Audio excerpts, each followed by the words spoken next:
In 2003, a coalition of American, British and other forces invaded Iraq. They feared it had biological and chemical weapons and was ready to use them against the West. Iraq's army was defeated and its leader, Saddam Hussein, captured. But it turned out that Iraq had no usable weapons of mass destruction, and critics of the war claimed they'd been deceived. And the power vacuum that followed was filled by civil war and an insurgency against the occupying forces. Hundreds of thousands of civilians died, and US combat troops didn't leave until 2011. In all, 179 British servicemen and women died, and more than 3,600 were wounded.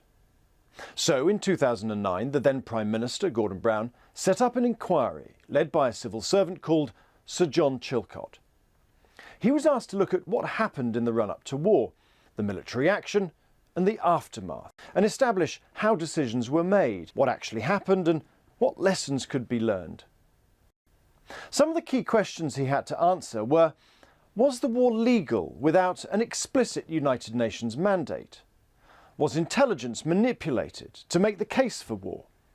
Did the former Prime Minister, Tony Blair, decide to go to war earlier than was admitted? And did UK forces have the right equipment for the job?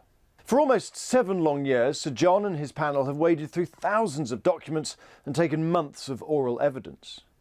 For the families of those who died or were injured in the war, the wait has been hugely frustrating. The delay has been blamed on many things: the wide remit of the inquiry, covering thousands of events across 8 years, a row over whether the inquiry could publish Tony Blair's private notes to the then US President George Bush, and the time-consuming process of giving anyone criticised by the inquiry the right to reply.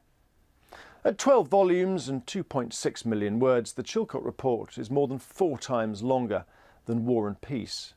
And every word is about why Britain went to war in Iraq and what happened to the peace.